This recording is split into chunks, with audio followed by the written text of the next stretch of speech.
So hey guys, welcome to the channel. आज की इस वीडियो में हम बहुत ही इंटरेस्टिंग लॉ सब्जेक्ट पढ़ने वाले हैं, जो कि अकॉर्डिंग टू मी अगर आप कोई भी लॉ फील्ड में कोई भी कोर्स कर रहे हैं तो सबसे ज्यादा इंटरेस्टिंग और अंडरस्टैंडेबल सब्जेक्ट है, क्योंकि इसे हम डे टू डे लाइफ में बहुत ज्यादा यूज करते हैं। ठीक है, तो आज की इस वीडियो में हम पढ़ने वाले हैं इंडियन कॉन्ट्रैक्ट एक्ट के बारे में। ठीक है, बहुत ही इंपॉर्टेंट एक्ट है ये इंडियन कॉन्ट्रैक्ट एक्ट, जो कि एक्ट नंबर 9 है ऑफ 1872।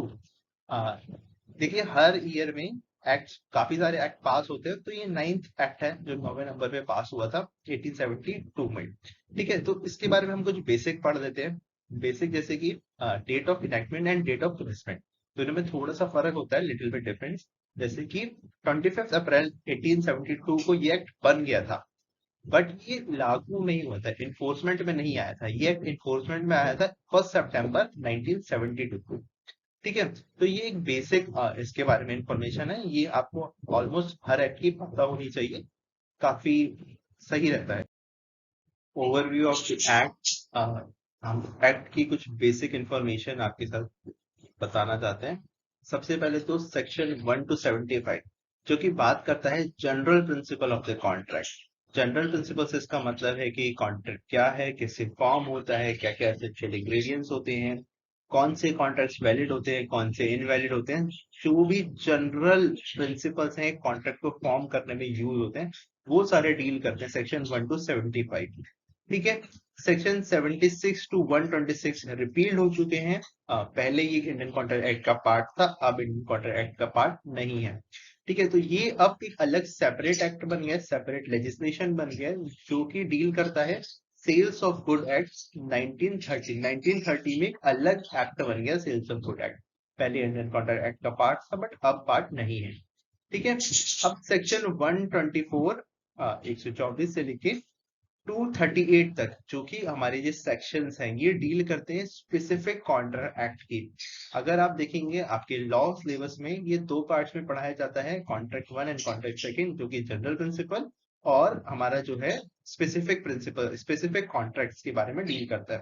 तो ये जितने भी हमारे टर्म्स हैं, indemnity, guarantee, payment, pledge, agency, ये सारे स्पेसिफिक कॉन्ट्रैक्ट्स हैं। इनको फॉर्म करने का एक स्पेसिफिक रीजन होता है, और ये एक स्पेसिफिक तरीके से हम पढ़ते हैं। आने वाली वीडियोस में हम इन्हें डिटेल में पढ़ेंगे सारे एक्ट्स को। ठीक है, सारे फॉर्म ऑफ कॉन्ट्रैक्ट्स को। तो ये जनरल है, ये स्पेसिफिक फॉर्म ऑफ कॉन्ट्रैक्ट्स हैं। ठीक है, जो हमारे लास्ट सेक्शन जो है 239 to 226, वो भी रिपीट हो चुके हैं। पहले ये भी इंडियन कॉन्ट्रैक्ट का पार्ट था, बट 1932 में एक पार्टनरशिप अलग से एक्ट बन गया, अलग से लेजिस्लेशन बन गया। पहले ये कॉन्ट्रैक्ट एक्ट का पार्ट था, बट अब ये कॉन्ट्रैक्ट एक्ट का पार्ट नहीं है, तो ये अब अलग से लेजिस्लेशन बन गया है। ठीक है, अब लॉ को समझने से पहले, लॉ ऑफ कॉन्ट्रैक्ट को समझने से पहले हमें ये कुछ बेसिक टर्म समझनी पड़ेंगी, जो कि हमारा इंटरप्रिटेशन क्लॉज। किसी भी सेक्शन, किसी भी बेरेक्ट को हम पढ़ते हैं, वहां पे एक इंटरप्रिटेशन क्लॉज होता है। तो वो इंटरप्रिटेशन क्लॉज हमें सिखा क्या, किस बारे में बताता है, वो हमें कुछ डेफिनेशंस बताता है, ताकि हम उस एक्ट को अच्छे से समझ सके कि इस पर्टिकुलर एक्ट में इस पर्टिकुलर टर्म को ऐसे यूज किया गया है, और हमें इस सेंस में उसे समझना है और पढ़ना है। तो आप इंटरप्रिटेशन क्लॉज जरूर पढ़िए किसी भी पेरेंट अगर आप स्टार्ट कर रहे हैं पढ़ना। ठीक है, तो सबसे पहले हम पढ़ते हैं proposal. What is proposal? Proposal, एक इंडिविजुअल ने दूसरे इंडिविजुअल को एक प्रपोजल दिया कि I am interested to sell my car. तो वो क्या हो गया, एक प्रपोजल हो गया। अगर उसने एक्सेप्ट कर लिया तो वो क्या बन गया, वो बन गया प्रॉमिस। तो 2A की जो डेफिनेशन है प्रपोजल, अगर एक्सेप्ट हो गई तो वो क्या बन गई, वो बन गई प्रॉमिस। ठीक है, वो बन गई प्रॉमिस। प्रॉमिस क्या है, कोई भी प्रपोजल अगर एक्सेप्ट हो चुका है तो वो क्या बन गया है, प्रॉमिस बन गया है। 2B में जो डेफिनेशन हमें दी गई है। ठीक है, 2C में क्या दिया गया, प्रॉमिसर और प्रॉमिसी।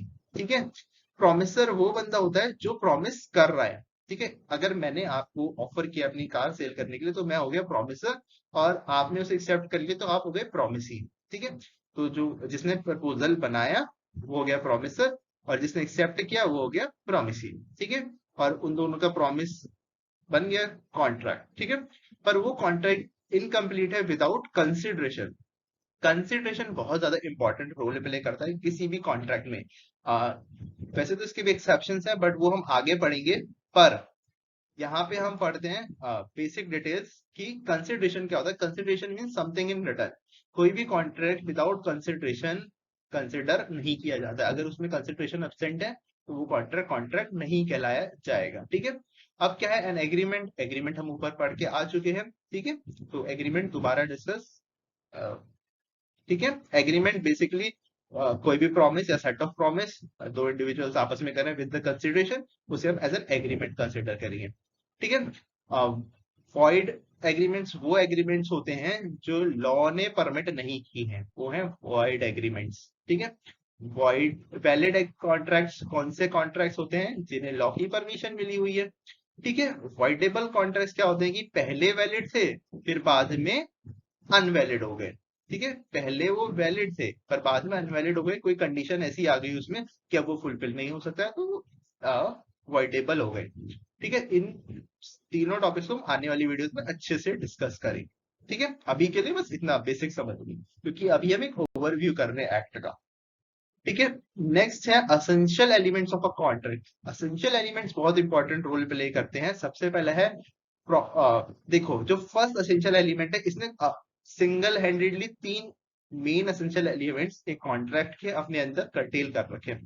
सबसे पहले तो ऑफर, एक्सेप्टेंस और intention to create legal relationship. Offer means कि एक ऑफर, प्रपोजल, ठीक है, दोनों सेम चीज है। ऑफर और प्रपोजल सेम चीज है। अगर मैं अपनी कार आपको सेल करने में इंटरेस्टेड हूं तो मैं क्या कर रहा हूँ, मैं एक ऑफर मेड कर रहा हूँ। ठीक है, और आपने वो ऑफर एक्सेप्ट कर लिया तो वो क्या हो गया, एक्सेप्टेंस हो गया। ठीक है, ऑफर भी होना चाहिए, कोई विदाउट ऑफर कोई भी कॉन्ट्रैक्ट कॉन्स्टिट्यूट नहीं होता है, और वो ऑफर एक्सेप्ट भी होना चाहिए। अगर आपने कार बेची है और मैंने उसे एक्सेप्ट नहीं किया है, आपने मेरे को ऑफर एक मेड किया कि आप अपनी कार बेचना चाहते हो, मैंने उसे एक्सेप्ट ही नहीं किया है, तो वो कॉन्ट्रैक्ट नहीं कंसिडर किया जाएगा। ठीक है, और हमने डेफिनेशन में पढ़ा था कॉन्ट्रैक्ट की क्रिएट लीगल रिलेशनशिप इंटेंशन होना चाहिए। अगर वहां मेरा इंटेंशन एब्सेंट है तो वो कॉन्ट्रैक्ट नहीं कंसिडर किया जाएगा, वो एक एग्रीमेंट कंसिडर किया जाएगा, और एग्रीमेंट लॉ से इन्फोर्स नहीं होते हैं। केवल कॉन्ट्रैक्ट जो है लॉ से इन्फोर्स होते हैं। लॉ से इन्फोर्स होने का मतलब है कि लॉ में केवल कॉन्ट्रैक्ट्स के वायलेशन पर ही रेमेडी मिलेगी। अगर आपका एग्रीमेंट वायलेट होता है तो आपको रेमेडी नहीं मिलेगी। ठीक है, क्लियर। अब है लॉफुल कंसिडरेशन।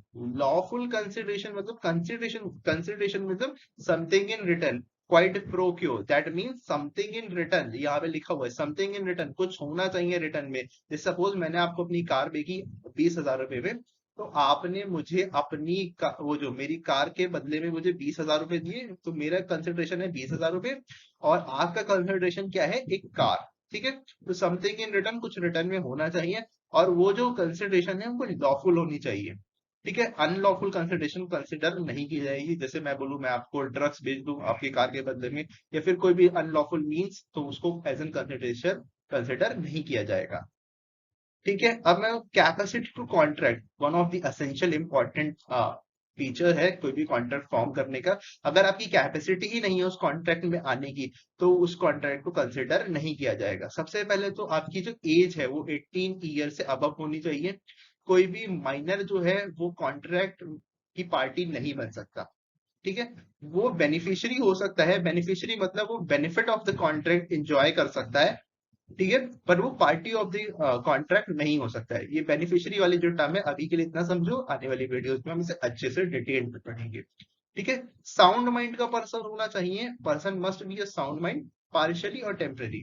ठीक है, अगर वो साउंड माइंड का नहीं है तो वो, और उस फॉर्म में वो कॉन्ट्रैक्ट में एंटर हो रहा है, तो उस कॉन्ट्रैक्ट को वैलिड नहीं कंसिडर किया जाएगा। ठीक है, not disqualify by law. Law ने उसे मना नहीं किया है कि भाई आप कॉन्ट्रैक्ट नहीं कर सकते। अगर लॉ ने उसे मना किया हुआ है, लॉ ने उसे रिस्ट्रिक्ट किया हुआ है, प्रोहिबिट किया हुआ है, तो वो कॉन्ट्रैक्ट फॉर्म नहीं कर सकता। ठीक है, एलियन एनिमी, एलियन एनिमीज वो पर्संस होते हैं जिस भी कंट्री से हमारी अगर वॉर चल रही है और वो उस कंट्री के सिटीजन्स हैं और उनके साथ हम कॉन्ट्रैक्ट कर रहे हैं, तो वो हमारे एलियन एनिमीज हैं। तो उस टाइम पे, वॉर टाइम पे, अगर हम उस कंट्री के साथ कोई भी कॉन्ट्रैक्ट करते हैं तो वो कॉन्ट्रैक्ट हमारा एलियन एनिमी का कॉन्ट्रैक्ट होगा, वो रिस्ट्रिक्ट किया गया है लॉ ने। ठीक है, कन्विक्टेड पर्सन, लॉ में किसी चीज से वो कन्विक्टेड है और लॉ ने उसे मना किया हुआ है एंटर होने के लिए कॉन्ट्रैक्ट में। ठीक है, इंसॉल्वेंट, ठीक है, अगर किसी का दिवालिया निकल गया तो वो भी कॉन्ट्रैक्ट की पार्टी नहीं बन सकता। ठीक है, और ये क्या है, फॉरेन सॉवरेन, कोई फॉरेन सॉवरेन है वो भी कॉन्ट्रैक्ट की पार्टीज नहीं बन सकते हैं। ठीक है, और ये कुछ केस लॉज हैं रेफरेंसेस के लिए। अगर आपको ये केस लॉज समझने हैं तो इसके लिए हम एक सेपरेटली वीडियोस बनाएंगे प्रॉपर, आप मुझे कमेंट सेक्शन में पिन कर दीजिएगा अगर आपको केस लॉ से रिलेटेड सेपरेट वीडियोस चाहिए। अभी खाली मैंने रेफरेंसेस के डाले हुए, अगर आपको डिटेल समझना है तो आप मुझे पिन करिएगा, मैं आपको डिटेल वीडियो बना के दूंगा केस लॉ से रिलेटेड, ठीक है। अब कंसर्ट होनी चाहिए, ठीक है। कंसर्ट एट इडम ये एक लीगल मैगजीम है, इसका मतलब है कि वो होना चाहिए, कंसर्ट एट इडम होनी चाहिए। कंसर्ट जो है वो होनी चाहिए, अगर कंसर्ट नहीं है वहां पे, ठीक है। कंसर्ट एट इडम मतलब कि मैं अपनी कार बेचना चाहता हूँ 20,000 रुपए में, पर आप भी उस कार को 20,000 में ही खरीदना चाहते हो, ठीक है। हमारी माइंड्स का मीटिंग नहीं हो रहा, कंसेप्ट एट ईडम मतलब मीटिंग ऑफ टू माइंड्स। अगर हमारे माइंड्स ही नहीं मिल रहे हैं, मैं कार खरीदना चाह रहा हूँ पर आप बेचना नहीं चाह रहे, मैं कार बेचना चाह रहा हूँ पर आप खरीदना नहीं चाह रहे, तो वहां पे कंसर्न होनी जरूरी है, उस कॉन्ट्रैक्ट में एंटर होनी चाहिए। या फिर मैं अपनी रेड कार बेचना चाहता हूँ पर आप व्हाइट खरीदना चाहते हैं, ठीक है। तो दो माइंड्स जो सेम चीज पे मीट करना चाहिए, तो ये कंसर्न होनी जरूरी चाहिए। और कंसर्न जो है वो फ्री होनी चाहिए, मतलब कोई भी कोवर्शन अनड्यू इन्फ्लुएंस को एंटरटेन नहीं करनी चाहिए। ये जो सारे सेक्शंस हैं, ये कंसर्न वाला जो टॉपिक है, इसको हम डिटेल एक सेपरेट वीडियो में पढ़ेंगे।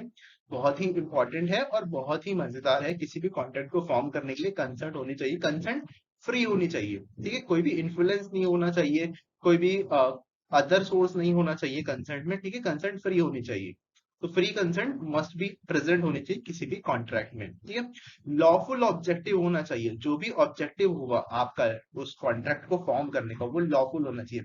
अगर वो लॉफुल नहीं है वो ऑब्जेक्टिव, तो उसको हम कंसिडर नहीं करेंगे। जैसे कि फॉरबिडेड बाय लॉ, लॉ ने उसे रोका हुआ है, ठीक है।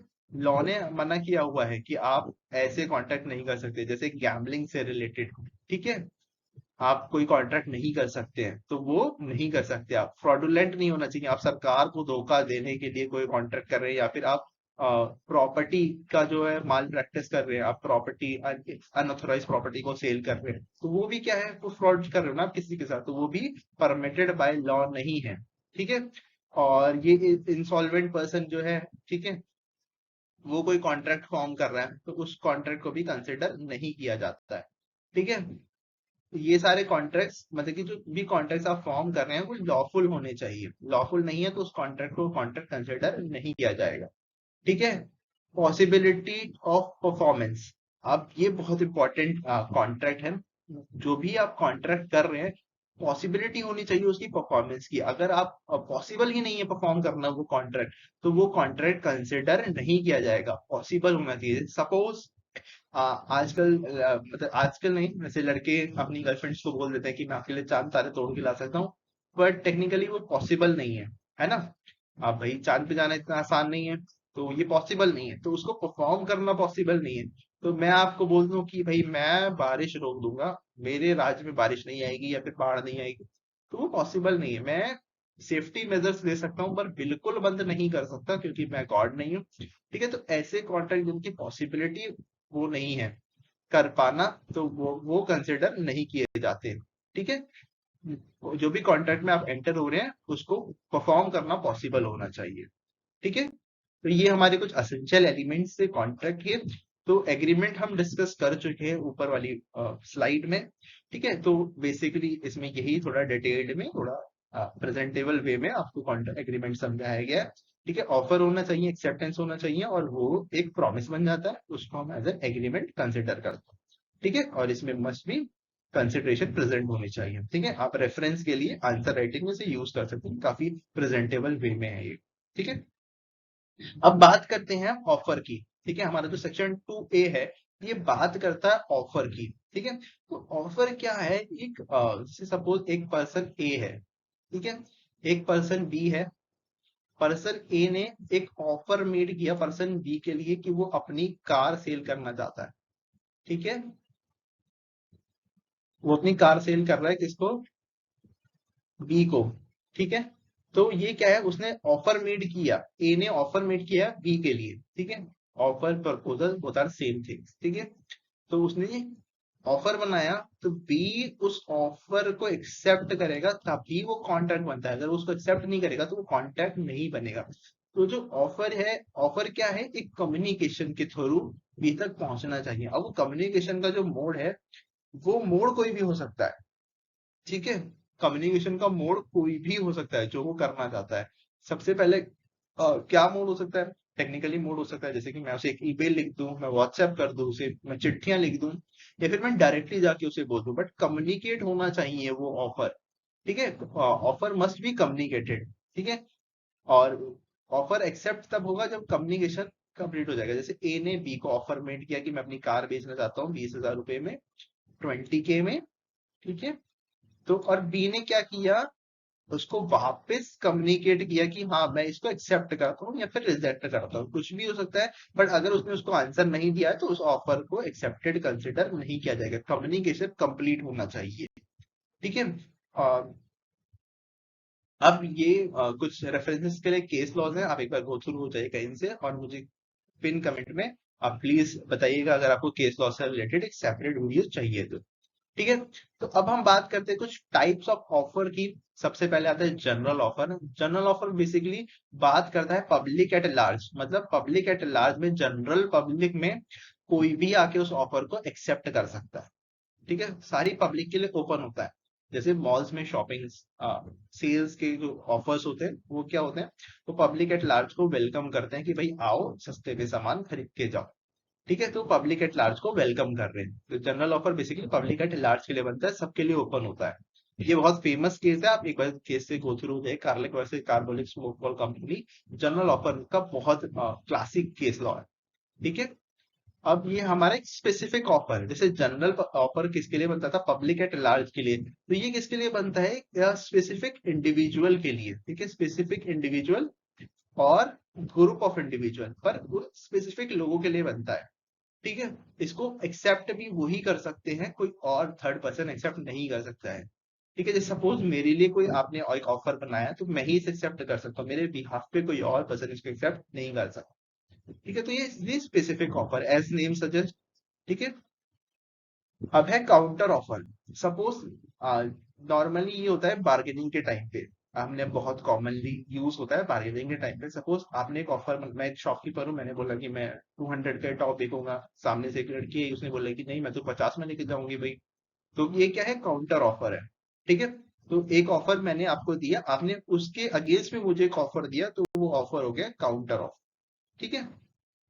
तो ये हमारे कुछ टाइप ऑफ ऑफर्स थे, और ये हमारा इंट्रोडक्शन था इंडियन पार्टनर एक्ट का। अगर आपको ये वीडियो अच्छी लगी तो प्लीज इस वीडियो को लाइक कीजिए, चैनल को सब्सक्राइब कीजिए, और जो भी आपको क्वेरीज हैं कमेंट सेक्शन में मुझे जरूर बताइएगा। और अगर आप केस लॉ से रिलेटेड सेपरेट वीडियो चाहते हैं और कोई और टॉपिक चाहते हैं कि हम उसे डीपली पढ़ाए, तो प्लीज आप कमेंट में हमें सब कुछ बताइएगा, और we are open to review और help you. Thank you so much, मिलते हैं आपसे अगली वीडियो में।